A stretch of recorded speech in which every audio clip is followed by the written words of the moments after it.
व भीम आर्मी भारत एकता मिशन या दोन्हीचा संयुक्त पदनियुक्ती सोहळा होता, आज पार पडला। काही तालुक्याचे अध्यक्ष दिलेत, किनवट तालुका अध्यक्ष, लोहा तालुका अध्यक्ष, नायगाव तालुका अध्यक्ष, हादगाव तालुका अध्यक्ष आणि सिटीमध्ये नांदेड शहरामध्ये महानगर अध्यक्ष आझाद समाज पार्टीचा दिलेला आहे।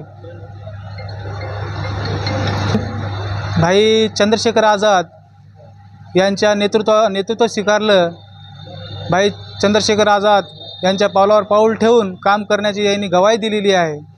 मी अशोक वायवळे, आझाद समाज पार्टी जिल्हाध्यक्ष, नांदेड। जय भीम। नांदेड जिल्ह्यामध्ये आम्ही संपूर्ण तालुक्यामध्ये बांधणी करतो। तसं आव्हान आता आम्ही पेपरला करणार आहोत।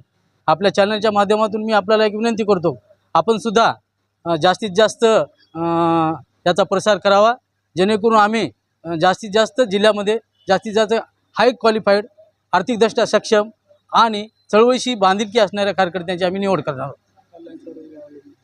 त्याचप्रमाणे भाईनं जसं प्रत्येक स्टेटमध्ये अलायन्सची पॉलिसी केलेली आहे, भाईंची जी पॉलिसी आहे अतिशय चांगली आहे। कारण एकटा चलो रे म्हणण्यापेक्षा काही डोकं वापरून अलायन्स पद्धतीने, तर ते पण भाईचा विचार चालू आहे। जसं हरियाणामध्ये अलायन्स चालू आहे, जम्मू काश्मीरमध्ये अलायन्स चालू आहे, तर त्या पद्धतीनं भाई आणि वरिष्ठ पातळीवरच्या आमच्या नेत्यांची चर्चा होईल, तेव्हा ते आम्हाला चित्र स्पष्ट होईल। सर्वांना क्रांतिकारी जय भीम, नमो बुद्धाय। आझाद समाज पार्टीचे राष्ट्रीय अध्यक्ष ॲडव्होकेट भाई चंद्रशेखरजी आझाद, त्याचप्रमाणे भीम आर्मीचे चीफ भाई रतन सिंगजी यांच्या नेतृत्वावर विश्वास ठेवून अनेक युवा, जय भीमवाले युवा युवती यांच्या पाठीसोबत त्यांच्यासोबत येण्यास इच्छुक आहेत। त्यांचाच एक भाग म्हणून आज नांदेड जिल्ह्यामध्ये आम्ही या ठिकाणी अशोकभाऊ वायवळे यांच्या नेतृत्वाखाली आज 10 ते 12 डॅशिंग अशा जय भीमवाल्या कार्यकर्त्यांची नियुक्ती केलेली आहे। विशेषतः आम्ही तालुक्याच्या ठिकाणी अतिशय डॅशिंग आणि चळवळीशी निगडीत बांधिलकी असणारे कार्यकर्त्याची आम्ही निवड केलेली आहे आणि ते असे निस्वार्थ कार्यकर्ते आहेत की स्वतःच्या घरी राहून जेवण करून चळवळीमध्ये काम करतील, पार्टीची दशा आणि दिशा यांना एकत्र घेऊन ते वाढवतील। त्याचप्रमाणे आगामी विधानसभेच्या जागेसाठी या ठिकाणी काही दिवसामध्ये आम्ही इच्छुक उमेदवारांना पाचारण करणार आहोत।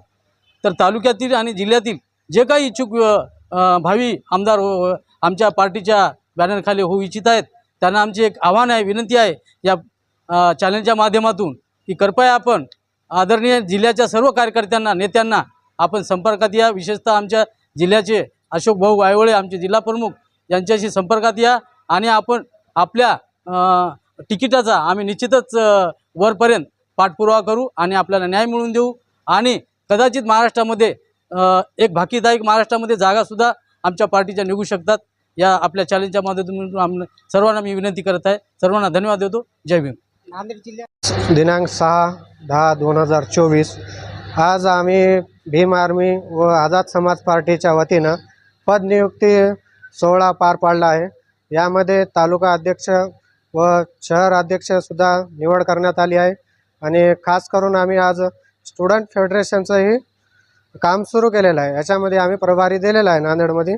मोठ्या ताकदीनं स्टुडंट ही आमच्या मागे आज भीम आर्मीमध्ये काम करायला इच्छुक आहेत व भीम आर्मीचं काम हे आजचं नाही आहे, 2015-16 पासून चालू आहे।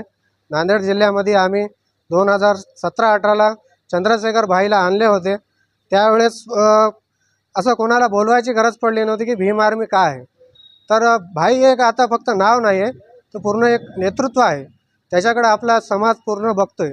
तर आम्ही त्याच समाजाच्या वतीने, आपल्या पूर्ण आंबेडकरी समाजाच्या वतीने आम्ही या विधानसभेला येणाऱ्या 2 ते 3 किमान आम्ही उमेदवार देणार आहोत आणि आमच्या पूर्ण ताकदीने आम्ही लढून आमची ताकद भीम आर्मी आझाद समाज पार्टी हे नांदेड जिल्ह्यामध्येच नाही तर पूर्ण महाराष्ट्रामध्ये दाखवून देणार आहोत। एवढंच बोलून या ठिकाणी नांदेड जिल्ह्यातले जे नेतृत्व आहे तिथून मला सूचना देण्यात आली ती पद नियुक्ती सोहळा आहे आणि त्यानिमित्त आपण नांदेडला या। मी हदगाववरून नांदेड या ठिकाणी आलेलो आहोत आणि आझाद समाज पार्टीचं मला तालुका अध्यक्ष, हदगाव तालुका अध्यक्ष पद देण्यात आलेले आहे। निश्चितच नांदेड जिल्ह्याच्या जिल्हाध्यक्ष आणि नांदेड जिल्ह्यातल्या जे वरिष्ठ पदाधिकारी आहेत यांनी जर मला हदगाव तालुक्या विधानसभेसाठी जर त्यांनी आदेशित केलं आणि त्यांनी सांगितलं की हदगाव विधानसभा आपल्या पक्षातर्फे लढवायची आहे, तर निश्चितच हदगाव तालुक्यातील जे धनदांडगे BJP काँग्रेस शिवसेनापर्यंत जे आहेत धनदांडगे यांच्या विरोधात एक स्वाभिमानी नेतृत्व हदगाव तालुक्यातील विधानसभेला मी देण्याचं काम करल. परंतु तसा आदेश मला नांदेड जिल्ह्यातल्या पदाधिकाऱ्यांनी द्यावं आणि निश्चितच मी दिलेला उमेदवार या धनदांडगे जे पैसेवाले आहेत या सर्व मनुवादी विचारधाराचे जे लोक आहेत यांना पाडण्याचं काम करल असं मी त्यांना ग्वाही देतो.